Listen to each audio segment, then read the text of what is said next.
हम लोग तो हमेशा Google photos, Google drive, Facebook, Instagram use करते हैं, हज़ारों फ़ोटोज़ अपलोड करते हैं। तो कभी हम लोग के दिमाग में ये ख्याल नहीं आता कि इतना सारा डेटा, इतना सारा फ़ोटोज़, वीडियोज़ कैसे स्टोर करते हैं ये कंपनीज़, कहाँ पे जाके ये सब वीडियो स्टोर होता है।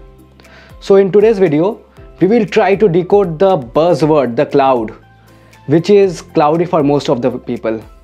Welcome to Killed by Curiosity.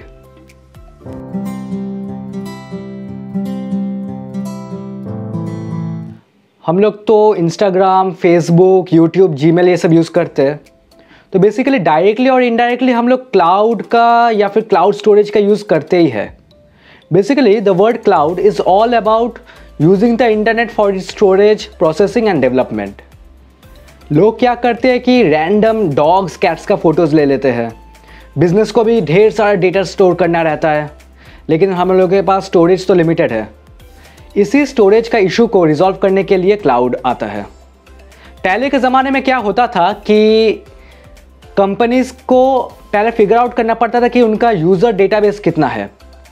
उस यूज़र्स के हिसाब से उन लोगों को अपना इंफ्रास्ट्रक्चर बढ़ाना पड़ता था। तो कभी डिमांड ज़्यादा हो जाने के कारण वो लोग डरते थे कि इंफ्रास्ट्रक्चर कम ना हो जाए, तो एक्सेसिव इंफ्रास्ट्रक्चर बना के रख लेते थे। लेकिन सॉफ्टवेयर, सर्वर, स्टोरेज का जो कॉस्ट एक्सपेंसिव आता है। तो ये सब जो प्रॉब्लम है सबको रिजॉल्व करता है क्लाउड और क्लाउड स्टोरेज। क्लाउड हम लोगों को एक ऐसा पावर देता है जिससे कि हम लोग जितना स्टोरेज, जितना मशीन्स, जितना सर्वर्स चाहिए हम लोगों को मिल जाएगा। एक कंपनी को जितना जितना टाइम पे जितना रिसोर्सेज चाहिए उस हिसाब से वो पैसा देगा। This model is known as pay as you go model. Cloud computing को अगर सिंपली समझे तो कंप्यूटर का मैक्सिमम जो रिसोर्सेज आपको वर्चुअली मिल जाएगा इंटरनेट के थ्रू, लेकिन एक्चुअल में वो सब रिसोर्सेज दूर कहीं डेटा सेंटर्स में पड़ा हुआ रहता है।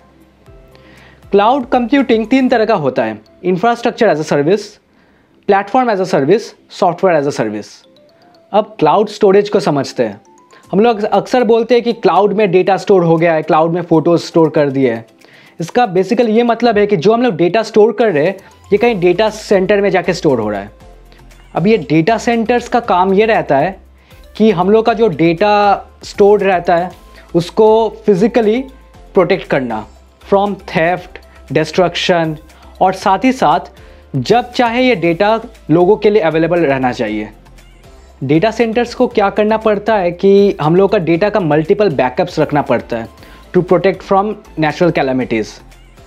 वो लोग इमरजेंसी जनरेटर्स रखते हैं, पावर सप्लाई रखते हैं, पावर बैकअप रखते हैं। इवन कि सेम डेटा का अपना डिफरेंट ऑफिसेज में जो कि जियोलॉजिकली डिफरेंट लोकेशंस पे लोकेटेड है, वहाँ पे आपका डेटा का बैकअप रखना पड़ता है।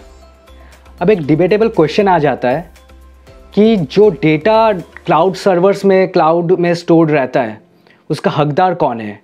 हम जैसे यूज़र्स जो अपलोड करते हैं, या फिर जो वो क्लाउड सर्विस का जो मालिक है, जो कंपनी है? क्या होगा अगर वो कंपनी कभी बंद हो जाए, या फिर आपका डेटा मैनिपुलेशन का हक किसको है? क्या वो कंपनीज़ को आपका डेटा मैनिपुलेट करना या फिर डेटा के साथ छेड़छाड़ करने का हक है उनके पास? ये बड़ा डिबेटेबल क्वेश्चन बन जाता है। आज के डेट में मैक्सिमम कंपनीज क्लाउड स्टोरेज का यूज़ करते हैं। जैसे कि आप देख लीजिए गूगल ड्राइव, फिर गूगल फ़ोटोज़, आई क्लाउड, इवन कि social media sites like Facebook, Instagram, YouTube, जिसमें कि हज़ारों यूज़र्स अपना डेटा अपलोड करते रहते हैं। फिर आपका जो email applications like Google mail, Hotmail, Yahoo mail, सब कुछ आपका क्लाउड कंप्यूटिंग का यूज़ करते हैं। तो ये क्लाउड स्टोरेज, क्लाउड कंप्यूटिंग का एप्लीकेशंस बहुत ज़्यादा वाइड है। आई होप कि आज के वीडियो में आप समझ गए होंगे कि क्लाउड स्टोरेज क्या होता है, क्लाउड कंप्यूटिंग क्या होता है। साथ ही साथ आप जो डेटा क्लाउड में अपलोड करते हो वो कहाँ जाके, कैसे जाके स्टोर होता है। मिलते हैं नेक्स्ट वीडियो में। Till then be curious.